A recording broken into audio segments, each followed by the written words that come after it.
Good morning, it's Annie with Manor Farms Homestead. So today I'm in the kitchen. It's a gloomy, wet day outside, so I planned some indoor activities. We're 2 days before Thanksgiving, and I have a lot of milk in my refrigerator that I need to clean out so I have room for Thanksgiving goodies. So we're planning on making a batch of Gouda cheese.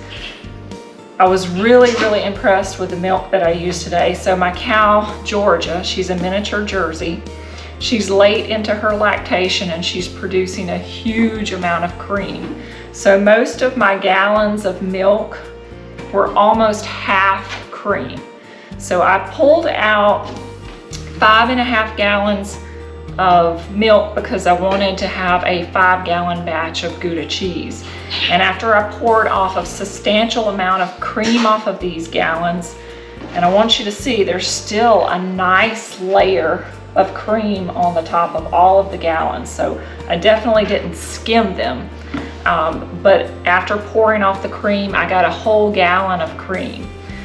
So I've added an extra half gallon of milk to this so we can get to our 5-gallon mark on our Gouda batch. So we'll get these shaken up and into the pot and get it warming up, and then we'll go from there on how to make Gouda cheese.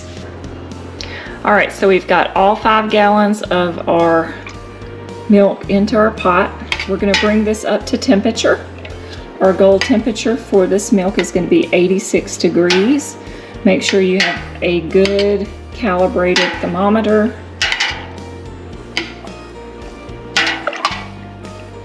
I heat my milk on the stove top at kind of a medium temperature, and I stir it frequently so nothing is scorching on the bottom.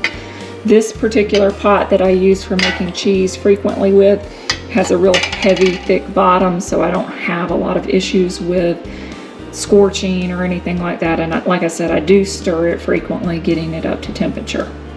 So this will usually take 15 to 20 minutes to get this pot of milk up to 86 degrees.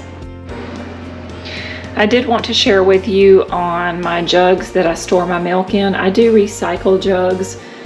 I'm going to show you my technique for washing them and keeping them sanitized.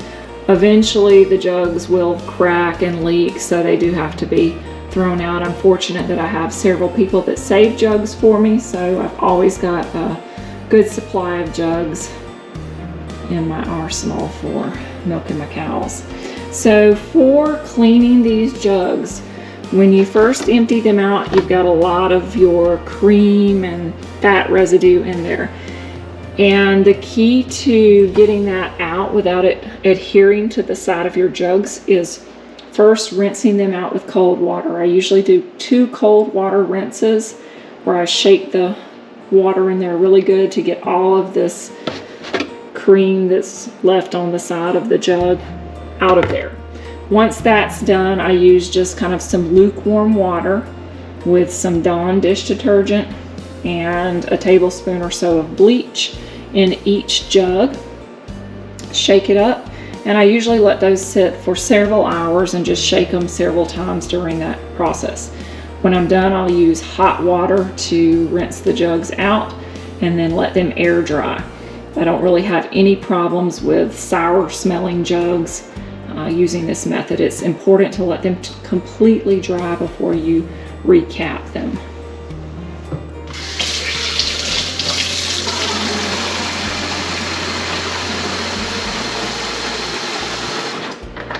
So this is the initial rinse.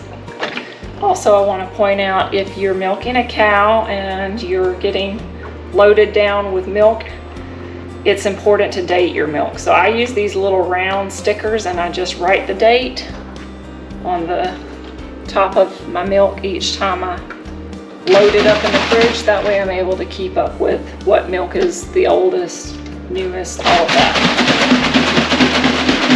You do have to label it, you will lose track of it. Been there, done that.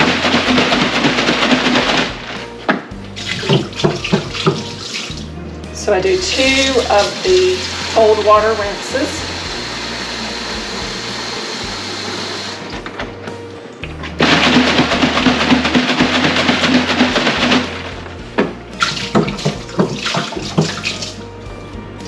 And as you can see, that will clear out all of your cream and fat that's been stuck to the edge of your gallon jug. So from there, we're gonna use lukewarm water.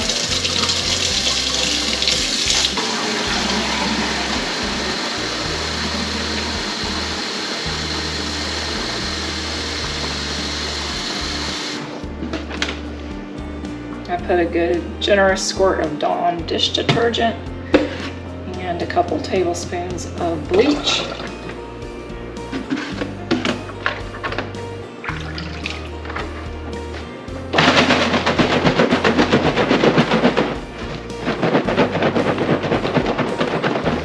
And then I'll just set this aside, go through all of the jugs that I just used, and we'll come back through every 15-20 minutes, reshake those jugs before we actually rinse them out.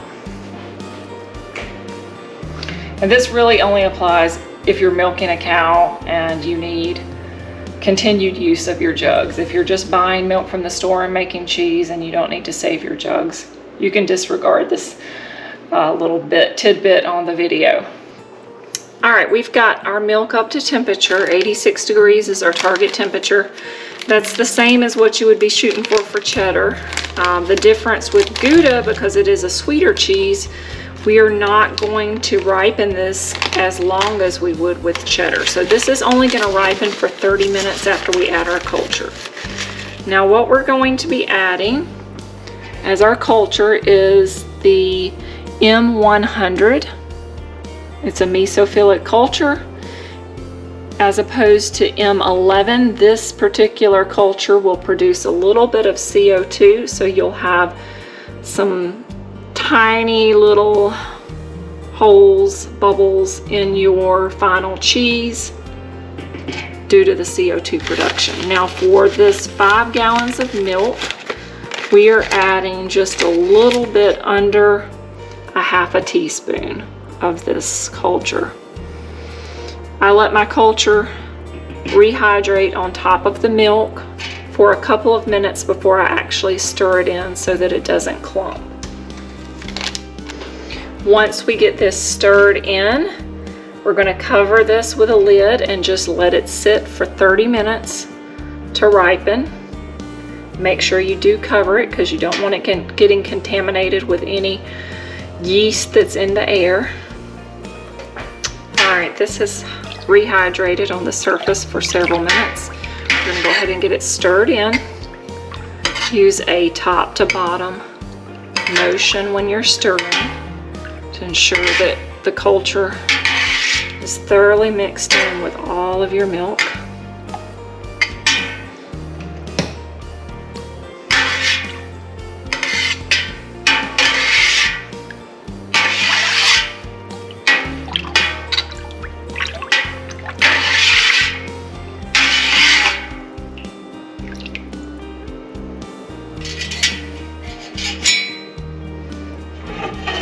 Now we'll get this covered, and the volume of this milk will stay warm during the 30 minutes of ripening. Now while my milk is ripening, I've gone ahead and sterilized all of the equipment that I'm going to need throughout the process of making this cheese. I've gotten my mold sterilized. And when I say sterilized, I wash this in hot, soapy bleach water each time that I'm making a fresh batch of cheese. Even though I wash these after I make cheese, I store them in the cabinet, so I want them sterilized, so I give them a fresh wash before using any of my equipment when I'm making cheese. I don't want to chance any contamination that would ruin my cheese. So my cheese press, I just wipe that down really well with a soapy bleach rag and let it air dry.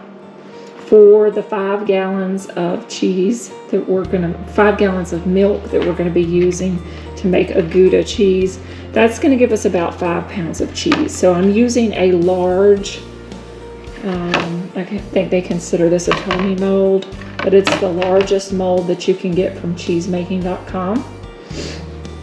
And that will fill up to the top and then press down as we press it lightly. I have all of the cutting equipment for cutting the curds, for scooping curds. I have my press tops, my drain pan, a little container that I'll be dipping off whey, and I always sterilize my spoon and thermometer in between uses, so that's all here. Now with regard to my cheesecloth, I wash them out really good after each use, but before I use them again, I soak them in a bowl of warm bleach water for at least 15-20 minutes. I'll take that out, I'll rinse it out with really hot water, and I've never had any problems with contamination from my cheesecloths using this method.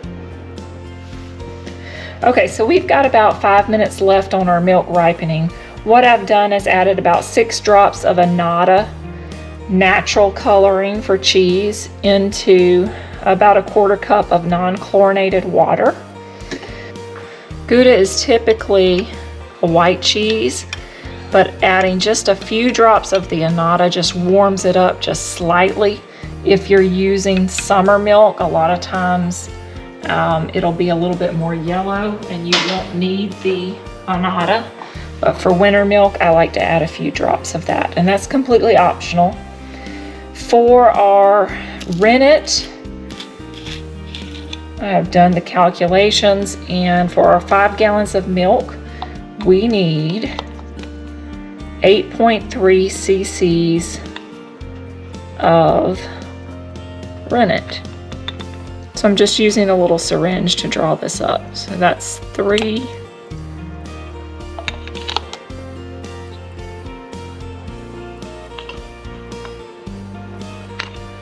6,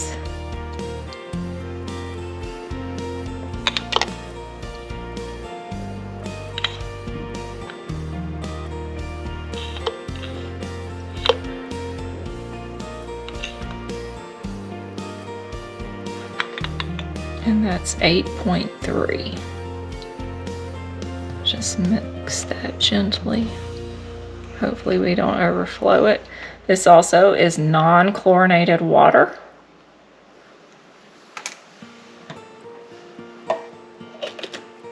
I buy my rennet in bulk and then just add it back to my little squirt bottle. Okay, our milk is done ripening. A lot of the cream has risen to the top, so you'll want to get that stirred back in. That's specifically for raw, unhomogenized milk.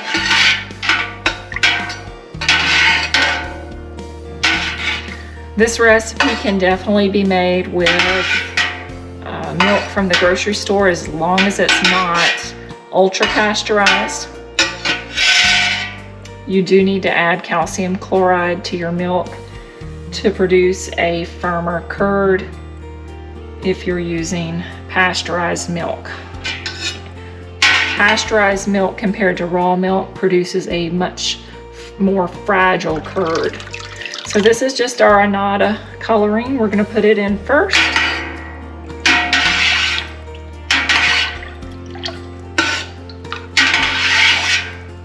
And again, it's a very small amount. It just adds a slight warm color to your cheese. It's not going to turn it yellow like a cheddar. And now we're going to add our rennet. Now when you add your rennet, you want to stir it in quickly. You don't want to stir for more than a minute. Use an up and down motion with your stirring so that it gets completely incorporated into all of your milk.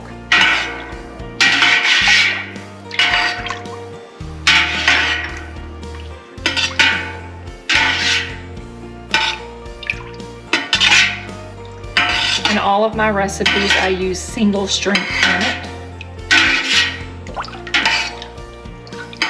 I use calf rennet. There are vegetable options for rennet.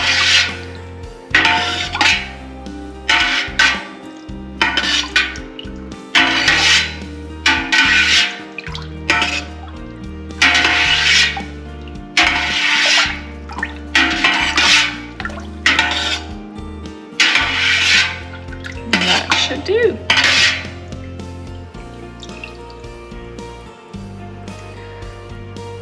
And we will let this rest and coagulate for 40 minutes.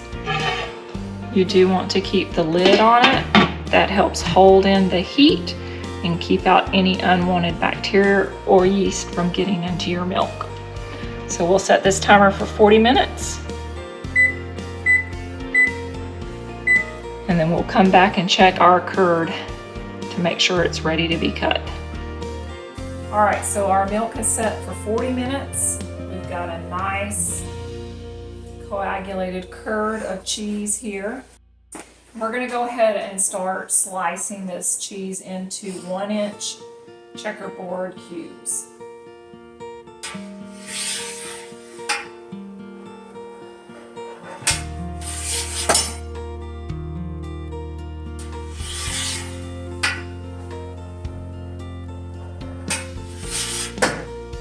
Now, before I start slicing, I usually do check, make sure we have a good clean break on the curd, which we do. I could tell just by looking at the separation of the cheese and the whey around the edge of the pot that we were ready to start slicing this into our little 1-inch cubes. It doesn't have to be exact, because we are going to come back through here after this rests and cut all of this into smaller pieces. But we start out always with our checkerboard.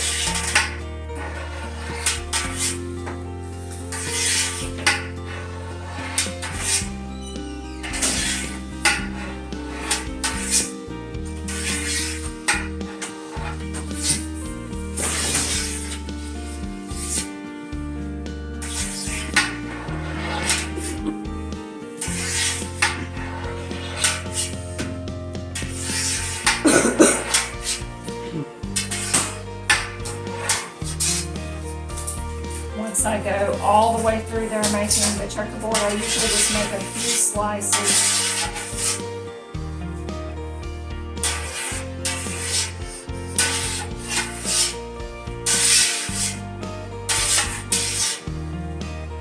That's it. We're going to let this sit for 5 minutes so that those curds can heal. I do cover it to hold the heat in there. Okay, so we've let our curds heal for about 5 minutes. Now we're going to make smaller cuts with our curds. I use my balloon whisk,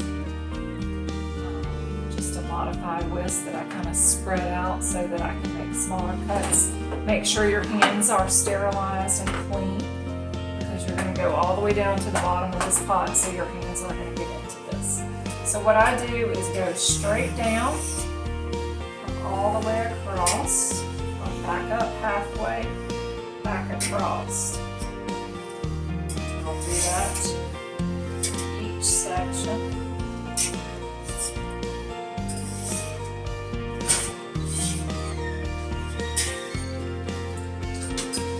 And I'll just kind of make some extra little cuts to make sure that we get all of this stuff on the sides. Into smaller pieces. So your goal is about 1/2 inch to 3/8 of an inch curds. So that's what that's going to look like. Again, we're going to let this rest for 5 minutes before we move any further with stirring our curds. Always cover your pot and set your timer for 5 minutes. Alright, we've let our curds heal for another 5 minutes. Now we're going to begin a gentle stir for the next 15 minutes of these curds. If your curds have dropped below the 86 degree temperature, you can warm them back up. Ours look good. I don't need to add any additional heat to these. If you see any large curds still in with this, you can break those up with your spoon. Looks like we did a pretty good job with our whisk and get these broke up to the size that they need.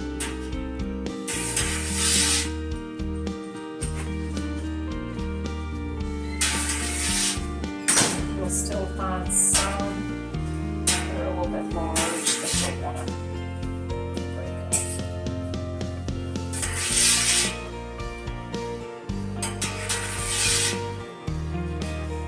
Just be real gentle with your stir on the top to bottom motion.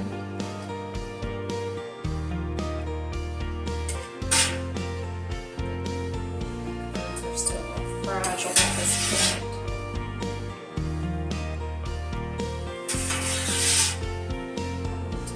Much of the fat in these curds as possible. Really aggressive with the stirring and lose a lot of the fat out of your curds. They'll just be lost into the whey.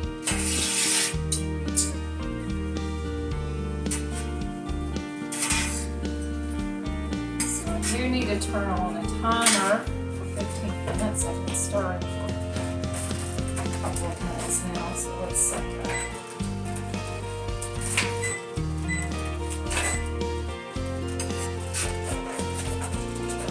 The purpose of stirring the curds is to just have it slowly release the whey.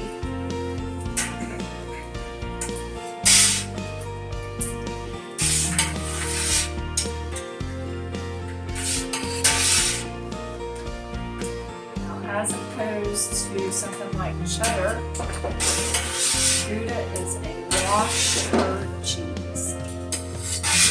So by washed curds, what we'll do is remove part of our whey and we'll replace it with hot water. So the hot water will need to be at about 135 degrees. We're going to remove about 1/3 of our whey out of this after we've stirred it for 15 minutes. And we're going to replace that with the 135 degree water very slowly to bring our ultimate temperature up to right about 100 to 110 degrees.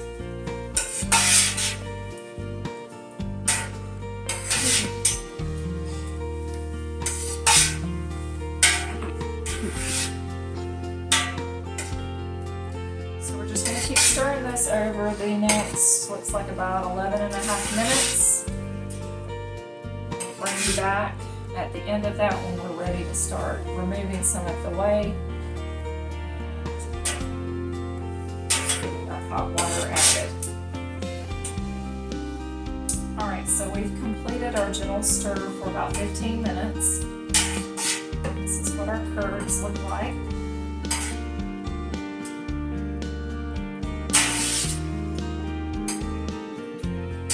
What I'm going to do is allow these curds to settle so that I can draw off about 1/3 of the whey, and that's going to be about 1.5 gallons.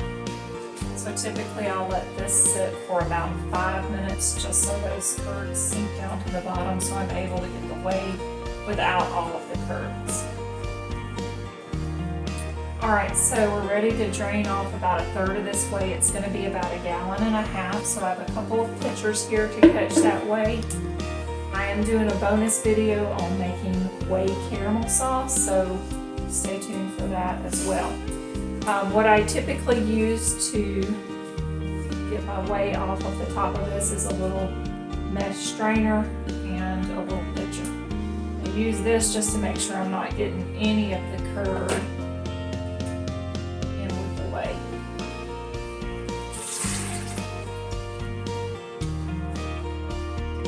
And this is really good whey for making ricotta.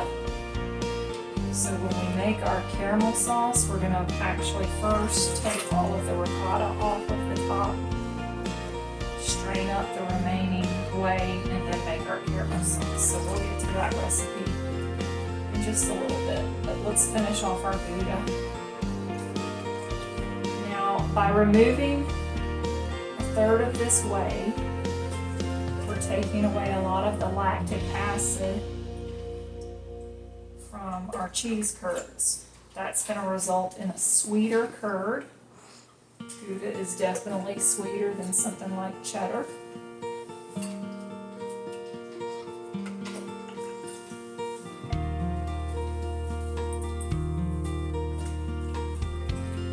And as opposed to a cheese like Colby, which is also a washed curd cheese, Gouda requires hot water, so it actually dehydrates the curd and cooks the curd down a little bit. Whereas with Colby, with you using cold water, it plumps your curd. So a little different technique on washed curd cheeses there.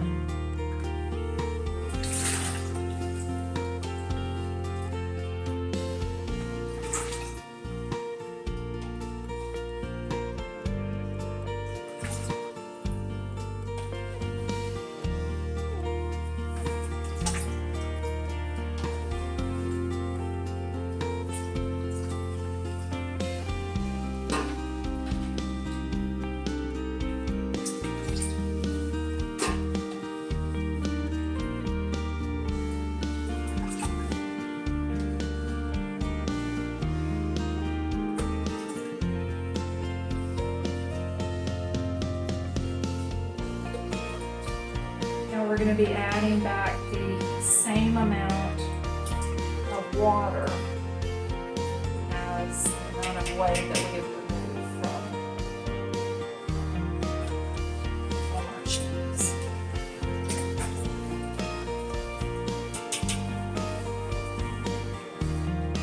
So I'm going to go ahead and set both of these pitchers of whey aside, put a lid on them.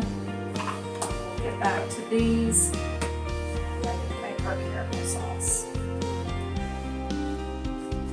Now we're going to get our hot water ready to add it to our curds. Alright, so I usually fill up a pitcher with about 2/3 of hot tap water, and I have some water that I've heated in the microwave pretty close to boiling.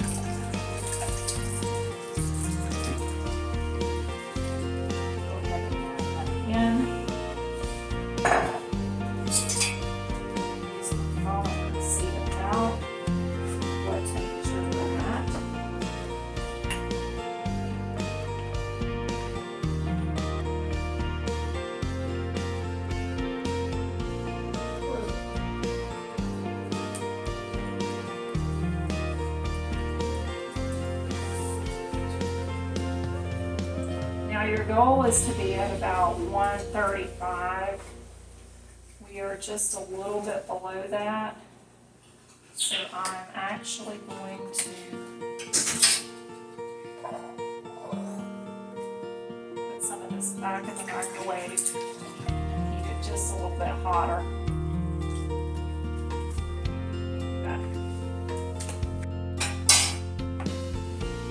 Okay, so we've got our water up to 135 degrees.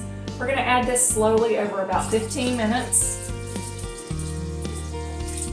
Our final goal temperature with these curds will be right about 100 degrees. It can go a little bit higher or a little bit lower, but 100 is ideal.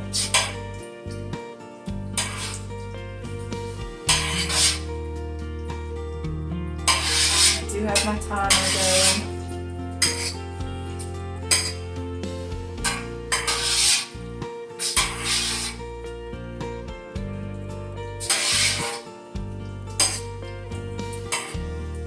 Because we took off 1.5 gallons of whey, we will need to prepare another 1/2 gallon of our warm water as well.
continue to add this, I'm going to go ahead and get some more water heating in the microwave so that we can keep slowly adding this over our 15-minute time frame.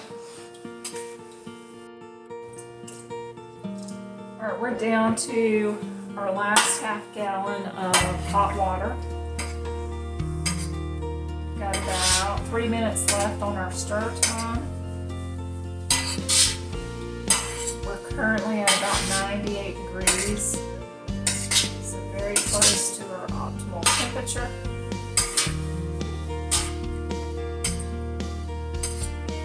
As you can see, this has really cooked the curds down by adding this hot water and slowly stirring.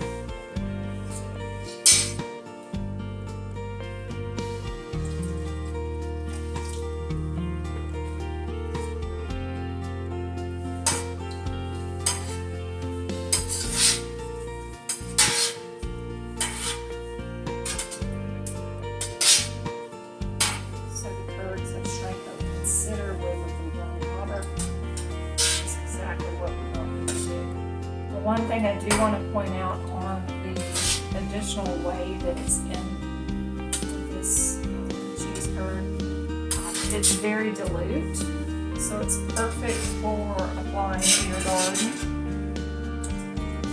That's usually what I use this particular whey for. It's not really good for making anything else with because it's very diluted. Typically when I put whey on my garden, I dilute it about halfway. This is going to be pretty close to halfway diluted with water. So we'll let it cool and just pour this out into our garden.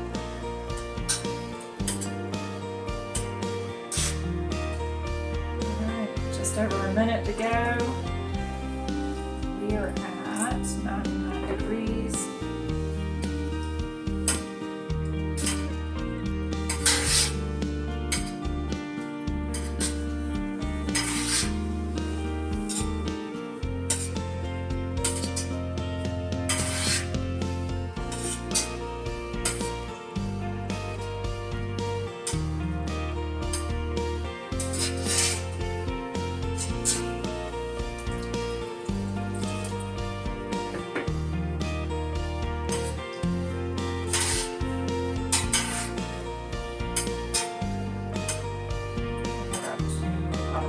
Right now, we'll probably hit about 103 once I put this last little bit of water in here.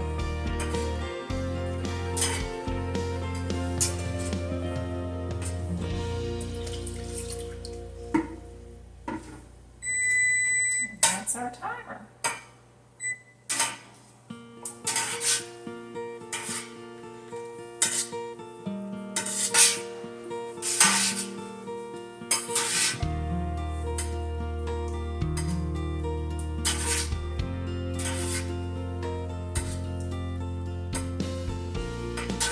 So yeah, around 102, 103 is our final temp on this.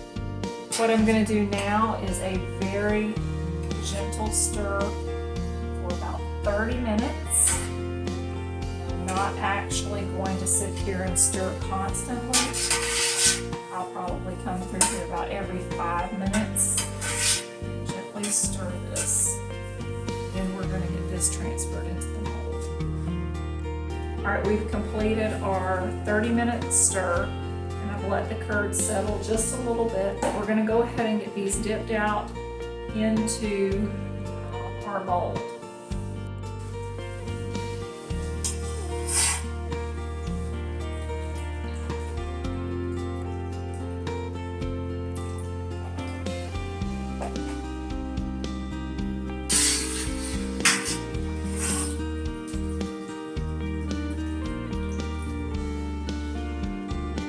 Now with Gouda cheese, we're going to want our curds to settle under the weight of the whey. So I'm starting them in this little container over here. We're going to drop them back into our big pot of whey for about 15 minutes after I get them all situated into the mold.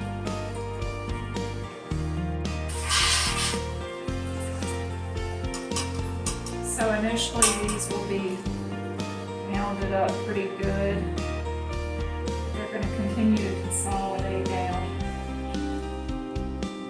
They will all fit into this mold. This is a tried and true recipe. Just takes a little finessing of your curds to get them all in there.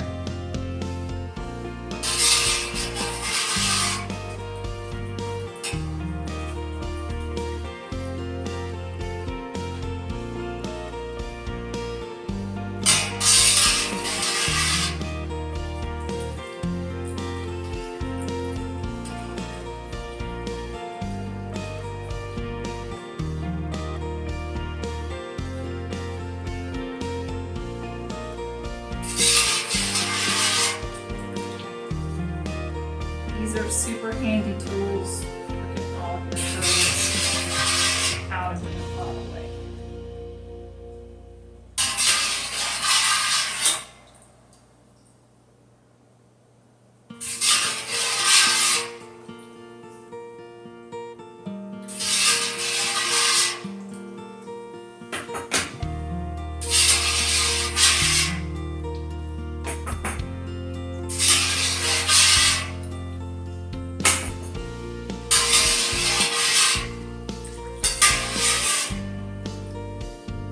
Got everything out.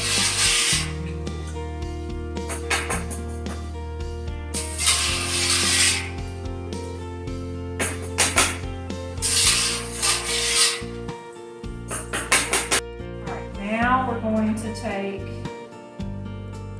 the cheese cloth and fold it back over our curds. Don't lose any of these. Drop this down into our pot of whey.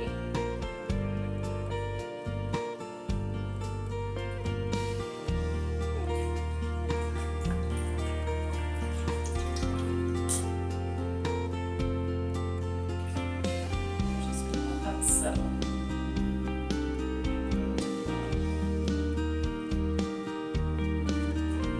This whey, like I said, is dilute. We're going to ultimately just put this in the garden.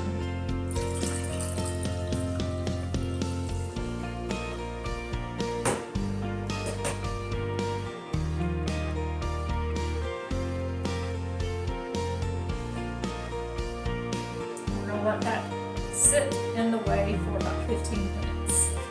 You can use weight to start the consolidation process. I usually just let mine sit in there for about 15 minutes.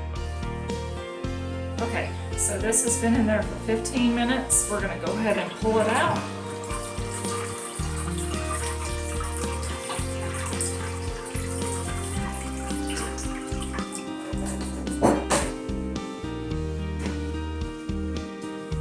Now we're going to get ready to start pressing this cheese.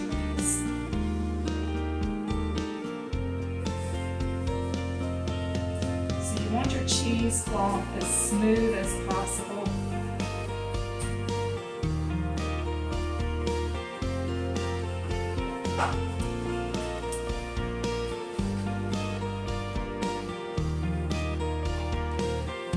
This is the follower. Put in there.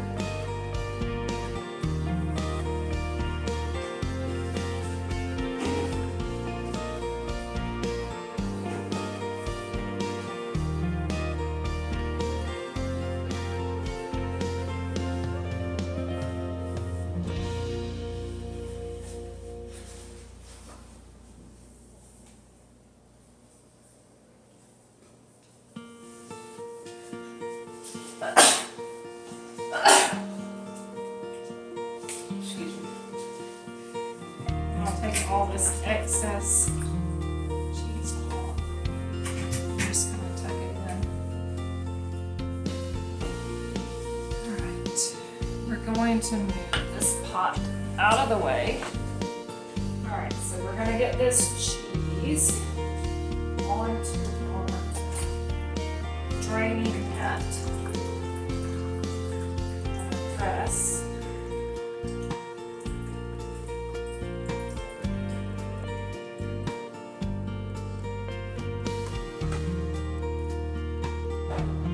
I really love this cheese press, and I'm probably going to get another one within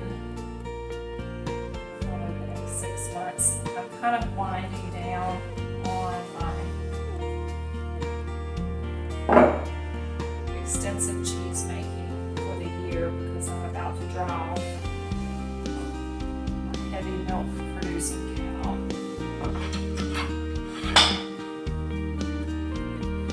I'll just be Gwen, who is my lighter producer. She'll produce enough milk for the house, but probably not excessive amount where we can make cheese since we're cash as well. So make sure you have a draining bowl in front of your draining tray because you're going to have whey coming out. Gouda cheese is pressed at a really light weight starting off, so we're going to go to about 15 pounds for the first 15 minutes. We'll increase it up to about 20 pounds for 15 minutes. Then we'll try to flip it if it's consolidated enough. Increase up to about 25 pounds for another 30 minutes or so, and then we'll crank it up to probably about a 40-pound press for about 8 hours, as much as overnight. I often press my Gouda overnight and then let it rest the following day outside of the cheesecloth, just sitting in the mold in my cheesecake for about 12 hours. It'll need to be brined. Gouda cheese is a brine cheese. If you've seen my previous videos on methods for salting cheese, you can look up on there how to make a saturated brine for your Gouda cheese. But we'll get to all of that as we move along. Right now we're just starting the initial press. We'll have quite a bit of whey coming out early on. It'll slow down to just a small trickle thereafter. Keep an eye on your press in the first 10 minutes or so, just because your weight, pressure on it will quickly lose pressure as that initial amount of whey drains out. So we'll check back on this in about 15 minutes and adjust our weight. This is not rocket science, and if you're a few pounds off on pressing it, it's fine. The main thing is just to go slow and steady with getting the whey out. You don't want to put a big heavy pressure on it early on, or you'll lock a lot of that whey into your cheese. All right, I'm just bumping our weight up just a bit.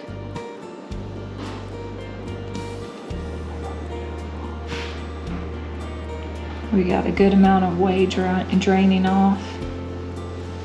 We'll probably give this about 30 more minutes before we rewrap it and flip it over. All right, since earlier we've got a whole lot going on in this kitchen. Dinner's cooking, our caramel sauce is going. It's time to go ahead and get this Gouda cheese flipped. So I'm gonna move the camera in closer so you can see what I'm doing. The main purpose of flipping this cheese is to keep the outside layer of the cheese progressing very smoothly, because you'll get little dents where your cheesecloth is, and if you keep flipping it and rewrapping it, you're going to get a smoother outside to your cheese. We're going to disassemble our mold to start with for our press. And I always try to keep my hands really clean when I'm dealing with my cheese.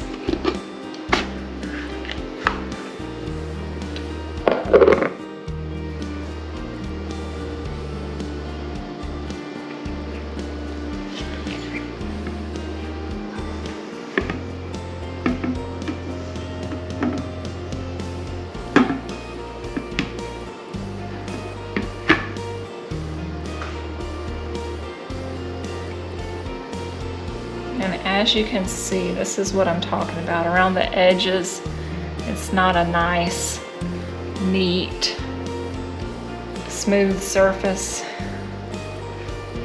So we're gonna get this rewrapped, flipped, and start working on that surface so that it looks more like this side.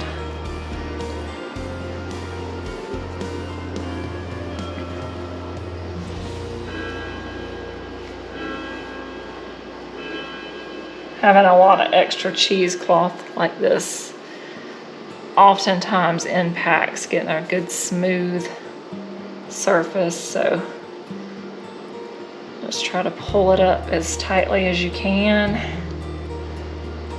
and scoot it out of the way as best you can. So once we get it back down into this mold, I'm gonna pull up around all the sides.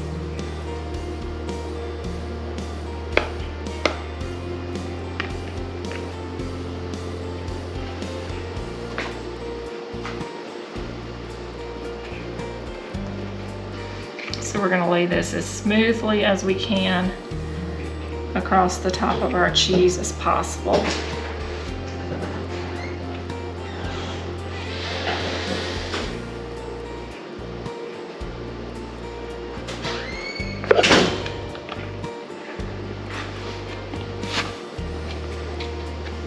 Tuck in all your excess. And since this is pressing down pretty low in the mold, I'm going to add an extra follower. Reassemble our press. We're going to go up to 25 pounds on this at this point. That's pretty much where it's going to stay overnight. I may rewrap this one more time before bed, but the plan will be to leave it in here overnight.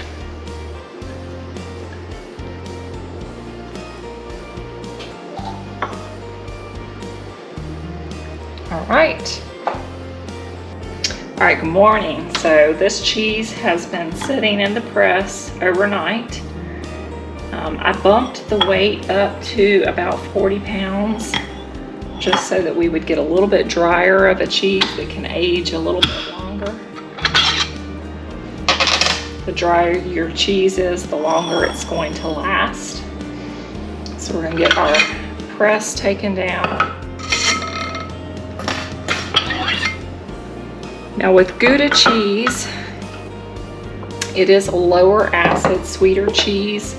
So we drained off part of our whey early in the process of making this, which reduced the lactic acid that was available to the cheese.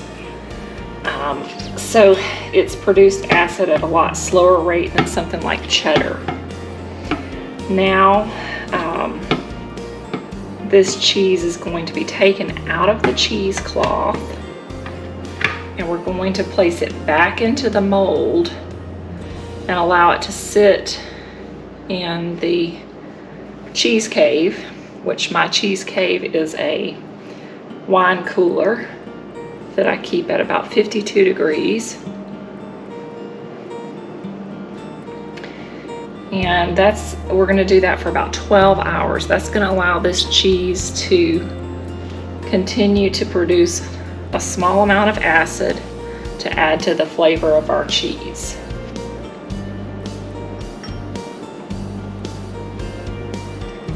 After that, we'll get it into the brine. Once you salt your cheese, it's no longer going to be making acid. So this is the last step in the process of Gouda making, where it will actually produce a little bit of acid. So I'm just going to set this into a container so if any more whey drips off, and then this will go into the cheese cave. And I'll bring you back this evening when we get it out of the cheese cave and get it into our brine. Okay, you're just gonna have to pardon all of the background chatter. There's a lot of Thanksgiving festivities going on in the kitchen. I'm in here in the dining room. It's the end of the day. We've had our Gouda cheese sitting in the cheese cave now for about 12 hours, and it's time to go ahead and get this into the brine. Now, if you've watched any of my previous videos, I do have one dedicated to the salting methods of cheese, and in that particular video I do show you how to make a saturated brine for cheeses that have to be brined as opposed to the salt being milled into them or applied to the outside coating. Now, this cheese is a little bit difficult to get out of the mold at this point because we don't have it sitting in the cheesecloth, so just bear with me while I get this out.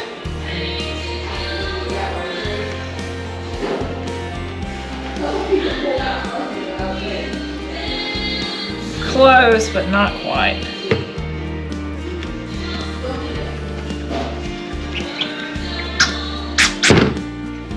All right.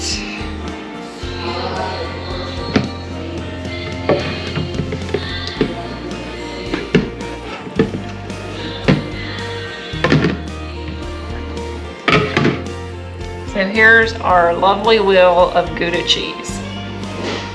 It could be a little smoother, but it's fine. Once we vacuum seal it, you won't see any of these little craters or creases. We're gonna go ahead and drop this into our brine. All right, so because this is a saturated salt brine, the cheese will float. I usually dip it down in there, and then we're gonna sprinkle about a teaspoon of flaky salt, sea salt. Any non-iodized salt is fine, but you need about a teaspoon to go on the top of this cheese. And this is gonna sit in the brine for about 12 hours. We're then gonna flip it over, add an additional teaspoon of salt to the top of the cheese, and let it sit for another 12 hours. Now, typically cheeses sit in the brine for about 4 hours per pound of cheese. Now, I have about 5 pounds of cheese. That's technically 20 hours. I have personally found that the salt content is not quite where it should be if I only salt it for the 4 hours per pound of cheese. So I typically do a little extra time in the brine to get the salt level that is to my taste and is closer to a cheese that you would buy in the store. Additionally, the extra salt prevents molding of your cheese at a much better rate. All right, so I just have some sea salt here, and we're gonna sprinkle about a teaspoon on the top of our cheese.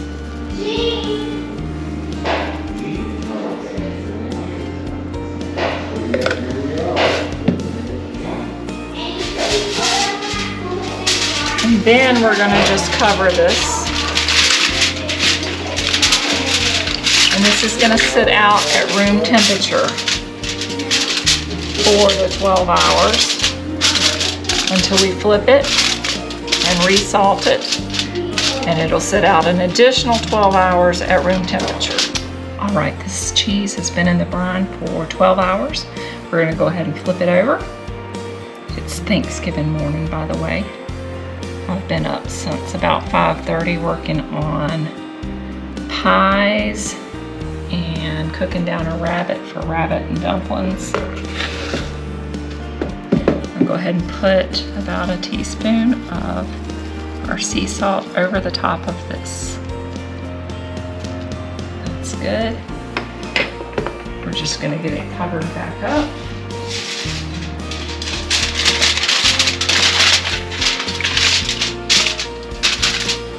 Let it sit for another 12 hours.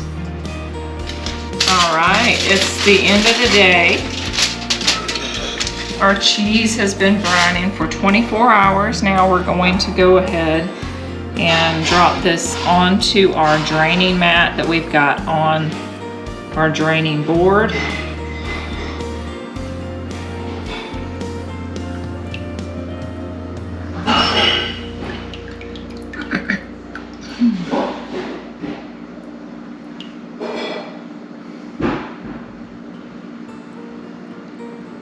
try to let as much of the brine drip off as possible.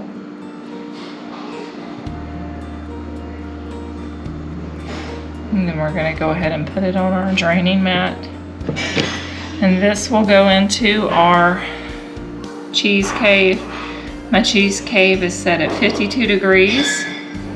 And I'm just going to keep a close eye on this for about a week. I'll turn it, flip it over about every 24, 48 hours just to make sure it's drying down completely and not saturating on one side or the other.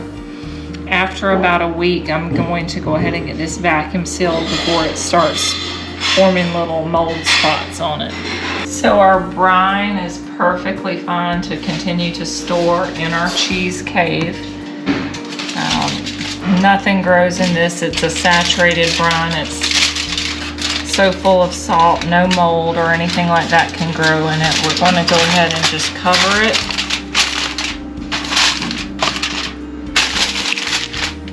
And place this back into our cheese cave. Alright, I did just want to give you a quick peek at my cheese cave. What I have here is a wine cooler that I'm able to control the temperature. So I keep my cheese cave at 52 degrees.